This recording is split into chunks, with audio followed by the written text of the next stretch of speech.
Chapitre 10. Neige mouillée, arbres dénudés, pénurie de charbon.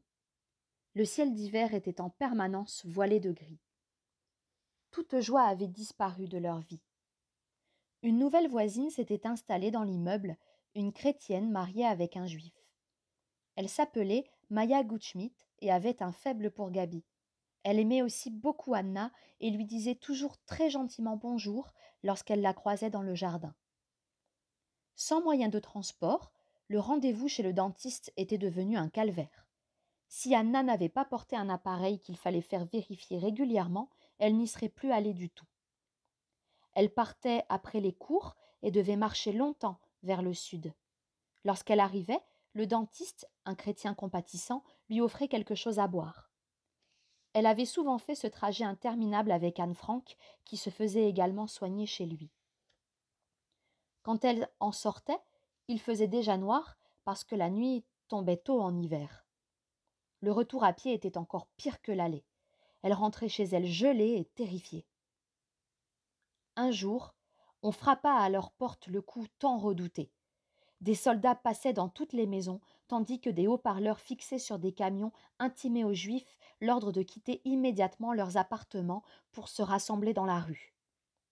Sans avoir eu le temps de réfléchir, Anna, Gaby, M. Gosselin, grand-père, grand-mère et Irma furent embarqués dans un tramway. Dans la vieille ville, ils longèrent un canal nimbé de brouillard et bordé de hautes bâtisses du XVIIe siècle.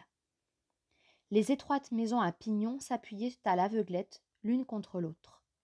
Partout, des panneaux interdisaient aux Juifs l'accès aux boutiques, des bancs, de la ville. Les rues commerçantes étaient de moins en moins fréquentées parce qu'il n'y avait presque plus rien à acheter. Le palais royal était vide et la reine en exil. Sur les canaux, de beaux jeunes gens faisaient avancer des péniches chargées de charbon en poussant sur de longues perches. Autrefois, ils adressaient des clins d'œil aux jolies lycéennes qui passaient. À présent, ils avaient trop froid et trop faim. On emmena la famille Gosselin dans un théâtre du vieux quartier juif, près du zoo, qu'on appelait autrefois le théâtre hollandais. Comme il servait désormais de lieu de rassemblement pour les juifs, il était devenu le théâtre juif. Des centaines de gens étaient entassés là, en proie à toutes les peurs. Ils étaient surveillés par des soldats en armes. Après s'être présentés à un officier qui avait examiné leurs papiers, les Gosselin furent renvoyés chez eux. Alors qu'ils faisaient demi-tour, un soldat posa la main sur l'épaule d'Irma et lui ordonna de rester. Monsieur Gosselin, qui tentait de convaincre les autorités de la relâcher, fut brutalement rembarré.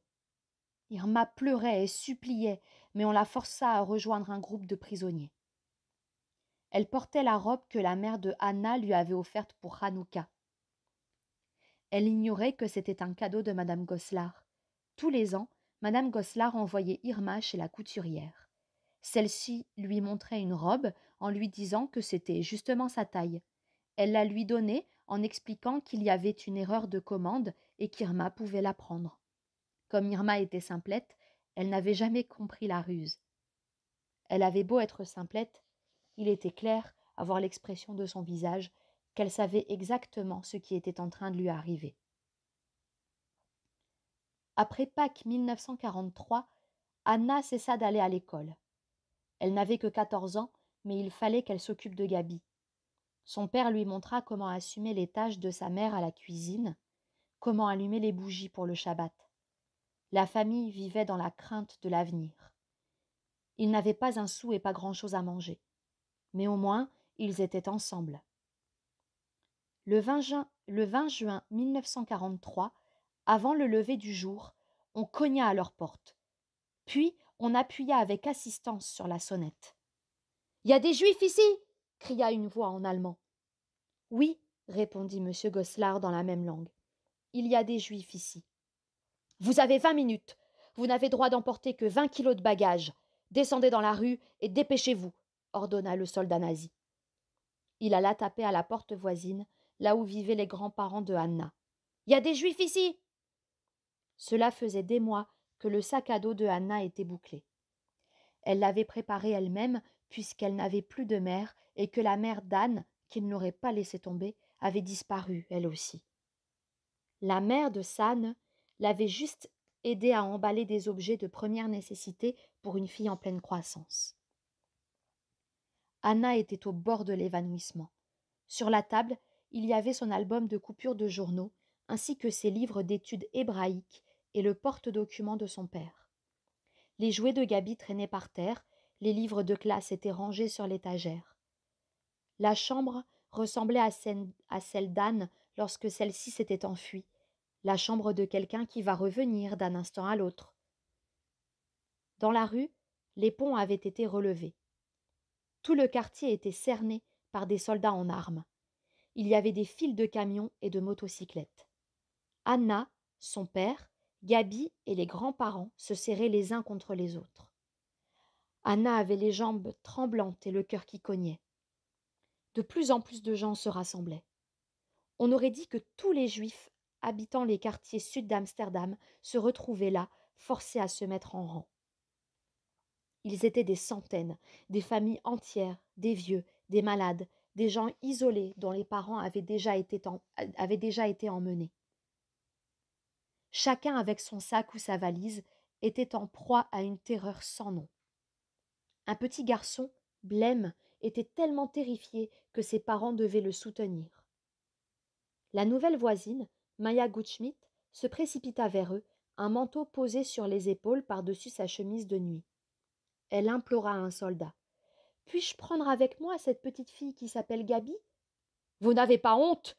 rugit le soldat en la dévisageant d'un air méprisant. « Vous, une Hollandaise chrétienne ? Cette gamine est juive !» Les haut-parleurs ordonnèrent. « Avancez vers les camions ! Vite, vite, schnell !» La voisine répliqua au soldat. « Je suis chrétienne et allemande. Non, je n'ai pas honte. » La cohorte des Juifs s'ébranla. Monsieur Goslar hissa Gabi sur un de ses bras et entoura les épaules de Anna de l'autre. Les grands-parents se prirent par la main et avancèrent la tête haute. Lorsque monsieur Goslar et sa famille se mirent en marche, Maya Gutschmidt devint d'une pâleur de cire et s'évanouit.